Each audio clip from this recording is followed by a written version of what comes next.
Assalamualaikum warahmatullahi wabarakatuh. Nama saya Nurdiana, saya dari semester 4B.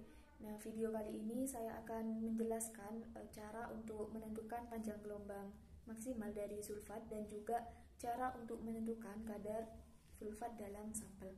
Nah, sampel yang di sini ada dua, yaitu sampel air tanah dan juga sampel air parit. Nah, untuk masing-masing sampel ini, sebelum kita analisa, kita tambahkan terlebih dahulu dengan larutan barium klorida sehingga nanti akan terbentuk suspensi barium sulfat.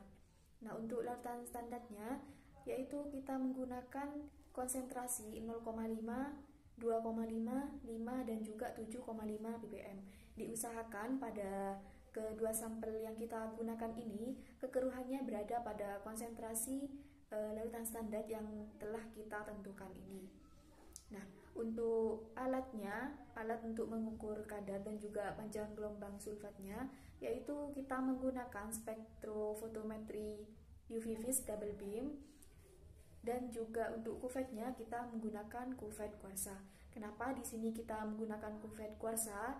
Karena larutan yang akan kita analisa itu tidak berwarna, sehingga kuvet kuarsa yang akan kita gunakan.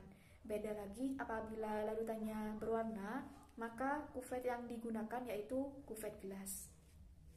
Nah, yang pertama, untuk menentukan panjang gelombang sulfatnya, kita lakukan proses pembelangkuan. Caranya yaitu kita hidupkan terlebih dahulu spektrofotometri UV vis-nya dan tunggu sampai di layar itu terchecklist semua. Setelah terchecklist semua, kita isi kuvet kuarsanya dengan aquades yang digunakan sebagai belangko.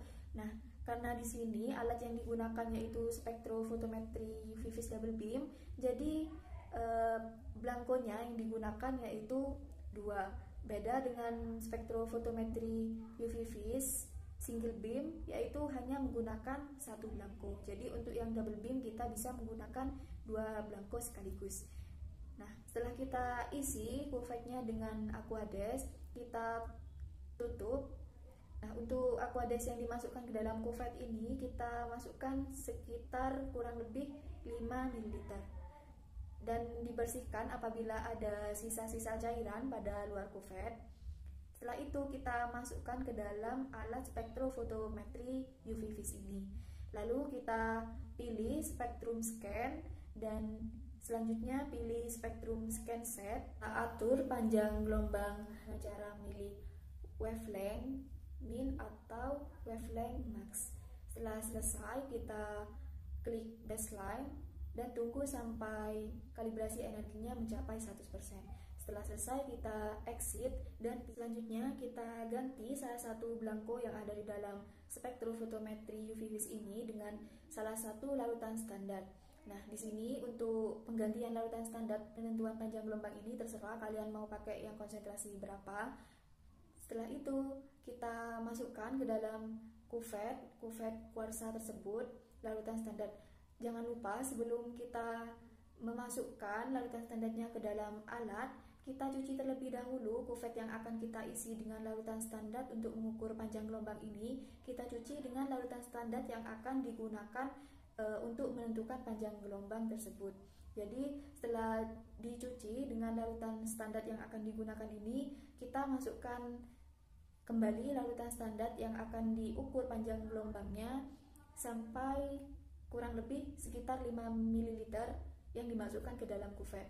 Setelah itu kita tutup dan dihomogenkan dengan cara mengkocok-kocok, dan setelah itu dimasukkan ke dalam spektrofotometri UV vis.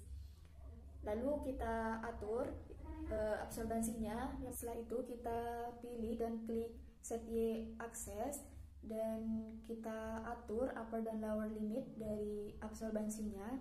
Lalu kita klik scan dan tunggu sampai terbentuk suatu spektrum pada grafiknya.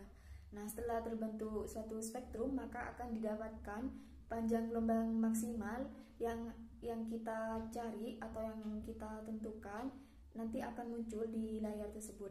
Lalu kita pilih exit dan kita lakukan langkah selanjutnya, yaitu untuk menentukan kadar sulfat dari sampel tersebut. Sebelumnya kita lakukan pembelangkoan terlebih dahulu, yaitu dengan cara mengganti larutan standar yang barusan kita atur atau kita tentukan panjang gelombang maksimalnya. Kita ganti dengan Aquades. Ingat, untuk setiap penggantian larutan pada kuvet tersebut kita cuci terlebih dahulu dengan larutan yang akan kita analisa untuk selanjutnya. Jadi kita cuci menggunakan Aquades.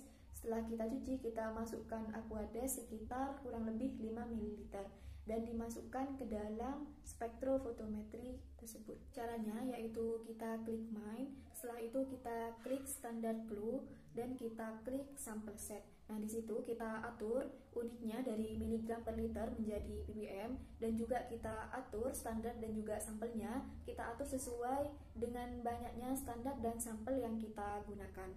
Dan juga kita atur standar konsentrasinya dengan cara mengkliknya dan kita ganti masing-masing konsentrasi pada layar tersebut, kita ganti dengan konsentrasi standar yang akan kita gunakan atau kita analisa. Setelah itu kita klik back dan kita pilih set wave. Setelah kita pilih set wave, kita pilih set wave length. Kita atur atau kita ganti panjang gelombang maksimalnya dengan panjang gelombang yang telah kita dapatkan barusan dari larutan standar yang kita ukur tersebut. Lalu kita klik OK dan kita ganti belangkonya dengan larutan standar yang akan kita analisa. Begitupun seterusnya untuk mengukur absorbansinya. Begitu juga dengan larutan standar yang lain. Jadi seperti itu. Lalu kita pilih klik tes dan klik tes kembali. Di situ akan muncul layar larutan standar yang telah kita atur banyaknya dan juga sampelnya. Nanti akan didapatkan nilai absorbansi dari masing-masing larutan standar dan juga dari masing-masing sampelnya. Nah, kita juga bisa membuat grafik kurva kalibrasinya, yaitu dengan cara mengklik label atau data. Di situ nanti akan terbentuk sebuah kurva kalibrasi dan juga akan terbentuk persamaan dari kurva kalibrasinya itu. Jadi seperti itu untuk menentukan panjang gelombang maksimal sulfat dan juga untuk menentukan kadar sulfat dari suatu sampel. Jadi sekian dari penjelasan saya, kurang lebihnya mohon maaf. Wassalamualaikum warahmatullahi wabarakatuh.